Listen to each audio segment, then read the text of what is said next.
In stock market news today, the Dow closes down more than 200 points, but the Nasdaq recovers to hit a record close. Apple surges and Intel slumps. And today was the official release of the tariffs. It's tariff day. In terms of sector performance, all sectors were down 0.08%. The best sector, utilities; the worst sector, healthcare. There was some huge crypto news. President Trump signed an executive order easing the path for private assets in 401ks, superannuation, or retirement plans. This is massive. This literally opens up a $12 trillion market to crypto and to Bitcoin. This is absolutely huge news. It opens the defined benefit contribution market. Now, what does that mean? It means that people can systematically and periodically contribute their funds into the crypto market. And this is opening everything up to institutional investors, pension funds, and endowments. It is fantastic news, but we always understand that markets follow rules, and those rules take a lot of losses to understand. Bitcoin cannot escape the stock market's gravity, specifically the US stock market. In yesterday's video, we were right here. Now, what did we see? We saw the markets come into that structural overhead resistance, seek to break out, come back, fail, and go back. And now we're basically caught in a consolidation approach. But this is very, very good. This is the kind of consolidation we want because we're actually in the process of cutting over. This is the potential for the markets to go higher. And 83% of the companies in the earnings season right now have reported, and they've done incredibly well.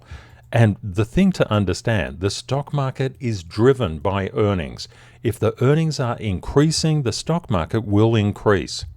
When looking at the longs and the shorts inside Bitcoin, we can see that the longs are very, very confident of upward price momentum. And the shorts have been a little bit reluctant, probably because they keep on getting liquidated. Welcome to the daily channel, everyone. Our focus is to help you to live your best life through financial independence and emotional mastery through trading and investing. If this sounds like something that you're interested in, please smash that subscribe button and don't forget to ring the bell notification icon as well. Become a part of one of the best communities on YouTube.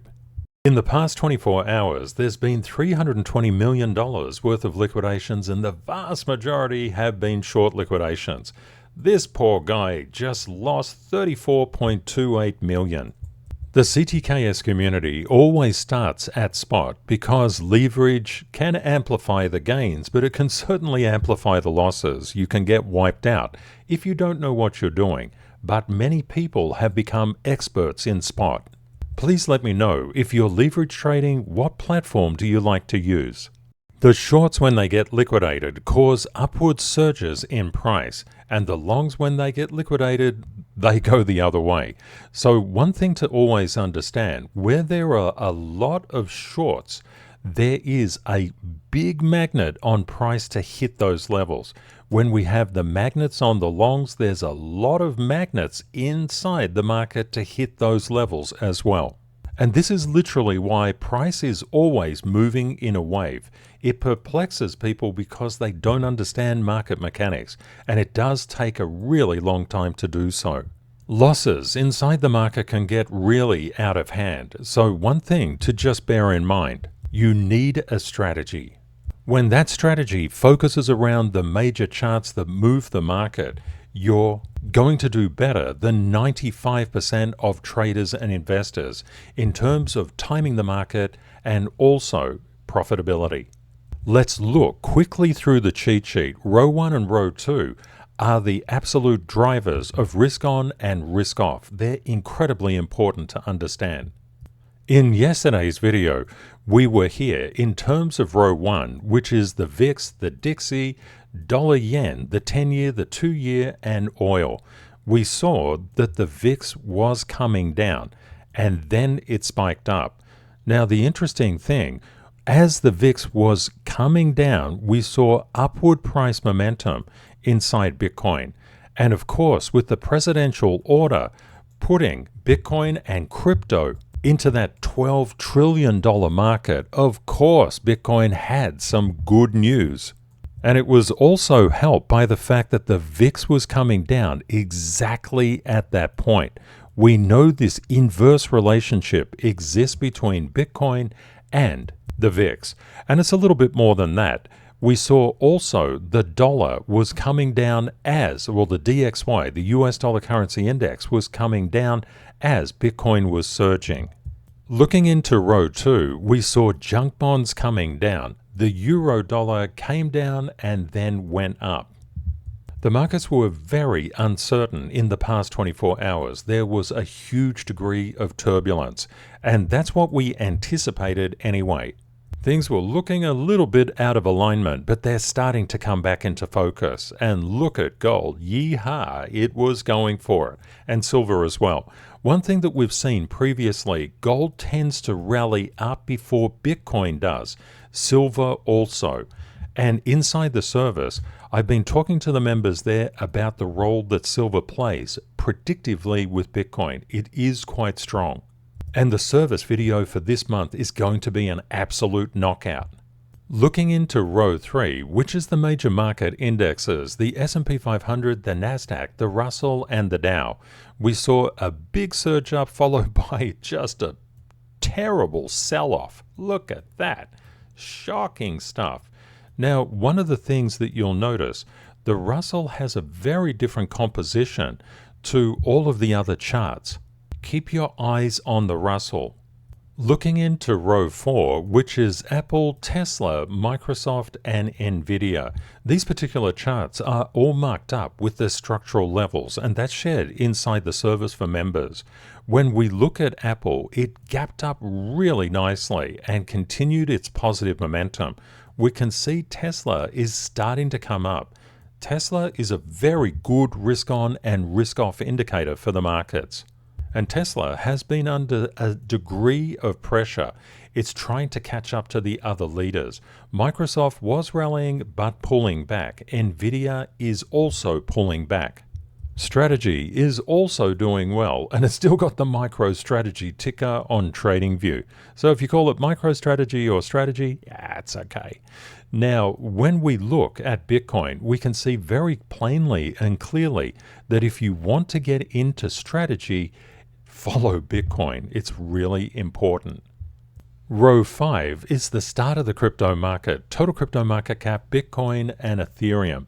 When we look at total crypto market cap, it was doing and has been doing really, really well. With the release of President Trump's order on the inclusion of superannuation retirement pension funds into crypto, we saw a big surge. Now that surge has simply just not really gone that far. If you look at it, if you look inside Bitcoin, Bitcoin is coming down at the current time. We'll have a look at the structure just a little bit later on, but one of the things to just bear in mind, the institutional players were front-running that release, and yes, they know already. When we look at total crypto market cap, we can see that Bitcoin has, and the entire crypto market has done really, really well.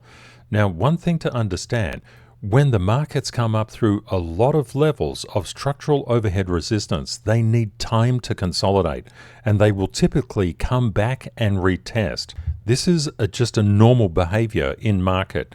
The thing that we have to just bear in mind, we've been going up really nicely, and we're starting to get a thinning out of structural overhead resistance. Without the CTKS method, you couldn't see this. Having a look at Bitcoin structural overhead resistance, that 118 is a really vital level to understand. And price is already interacting with that specific level. The sellers inside the crypto market, inside Bitcoin, are very strong at the 118 level. Always remember, price is always moving in a wave. It's really natural for it to come up and down, up and down, up and down.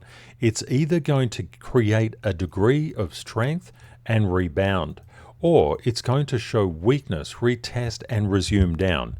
The differences here between total crypto market cap structure and Bitcoin structure become really important now. Bitcoin is coming into overhead structural resistance, and total crypto market cap isn't. Now, what does this mean? It means on a relativity basis, Bitcoin could flatten out and consolidate right at a time when everybody thinks it's going to just go to the moon, and the alts could party. But there are structural reasons for everything. Markets will always test your courage and your fear. Basically, if you feel fear, you're going to get the markets to teach you lessons. We call those lessons lossons because the loss is your tuition fee. Therefore, don't ever take a loss personally. What you need to do is just simply learn from it. What did the loss tell you? How do you improve next time and create some rules to get you out of trouble when your amygdala is hijacked?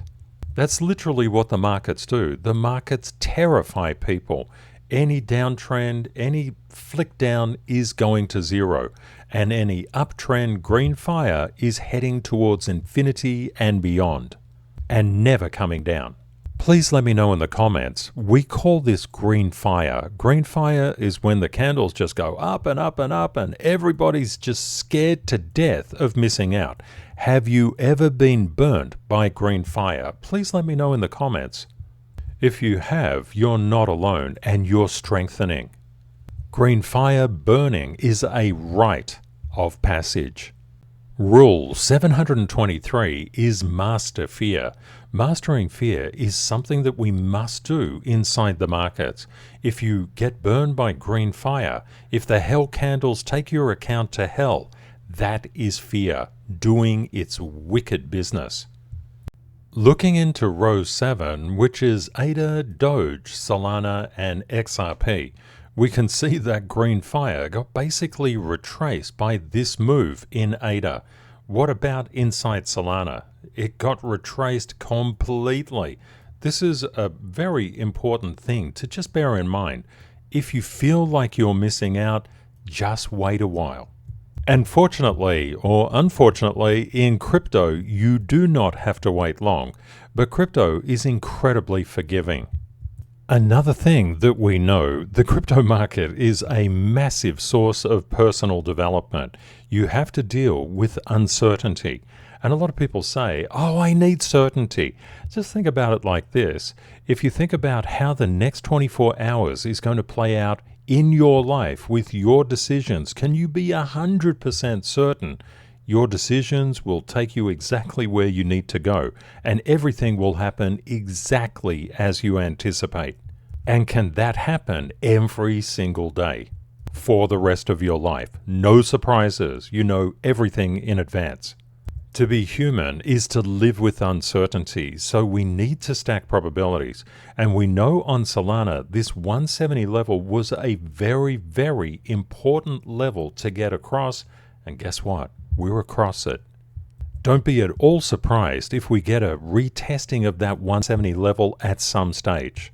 For example, when everything was going nuts like this, nobody on Earth would have expected Solana to just end up back at 167 when it was around that 173 mark. Welcome to crypto. The key thing is to just understand how all these charts are intercorrelated and interconnected. We know that Bitcoin moves these charts. What happened here? When ADA came down, it didn't come down for no reason. It came down because the entire crypto market cap was coming down, led by yours truly, Bitcoin. And what was occurring at that stage? We had a rally in the VIX.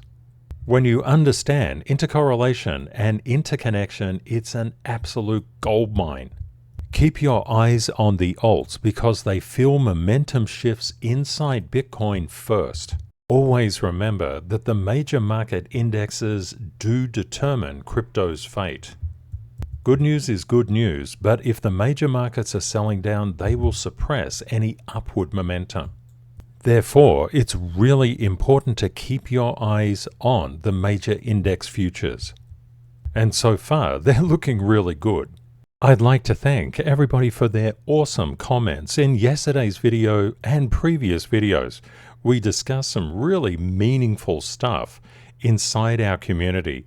So I would just suggest, please check out the comments section. They're incredible comments from an absolutely incredible global family. If you're new to the community, please reach out and just say hi. We'd love to hear from you. And if you have any questions, please let us know as well. Inside financial markets, you can make a huge fortune, undeniably so, but that doesn't mean that you have a meaningful life. It is actually self-mastery that creates a meaningful life.